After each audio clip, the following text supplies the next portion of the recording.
What is PAS 1192 Part 2? PAS stands for Publicly Available Specification. It enables an emerging standard to be rapidly developed in response to an immediate industry need. In this case, PAS 1192 Part 2 was developed to support BIM adoption in the United Kingdom. It provides a consistent industry-wide framework for collaborative working and information management in a BIM Level 2 environment. PAS 1192 Part 2 evolved from the British standard BS 1192, published in 2007. That document set out the code of practice for the collaborative production of building project information. BS 1192 is effectively Part 1 of the PAS 1192 Part 2 publication. It is still relevant today.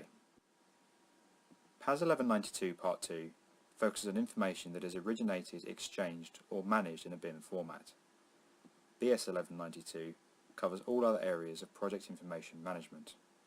So why the need for these documents? While producing information that is unnecessary, confusing, not structured properly, poorly coordinated and/or difficult to find, has been found to add around 20 to 25% onto the cost of delivering our built environment. Having greater integrity and taking more care over the way we structure our data can eradicate this waste from the process. Greater clarity will give us improved levels of efficiency, leading to time and cost savings. When we focus our energies on the important parts of the process, rather than on searching for or interpreting information, we become more effective. This can ultimately improve the quality of the built environment that we all live our lives in. The important point here is that this approach requires more discipline, not more work. So what does the PAS 1192 framework look like? Well, it's aligned to the latest RIBA work stages and recognises information increasing through the project delivery period to the point of handing over the new asset to the customer and end user. At this point, with the information at its richest, data is passed to the customer and end user to enable them to operate their new asset. Collectively, this data is known as an information model, though it must be noted that a physical 3D model is only one part. BIM is a process, not just 3D modelling. Data generated in the project delivery phase sits within the project information model. Once handed over and in operation, this is known as the asset information model. The model can be continually enriched during the operational phase to assist in managing the asset. PAS 1192 Part 2 covers the project delivery phase, stages 1 to 6 only. The operational phase of a building's life cycle is covered by a separate PAS document following on from PAS 1192 Part 2, cleverly termed PAS 1192 Part 3. All information must be exchanged in a common data environment accessible by the whole project team.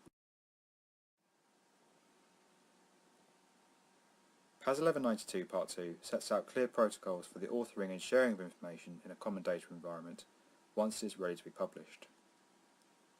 Key documentation is required throughout the project life cycle to support the process. This starts at the outset of capital expenditure on an asset with the Employer's Information Requirements, or EIR. Here the strategy for meeting the customer's needs is determined.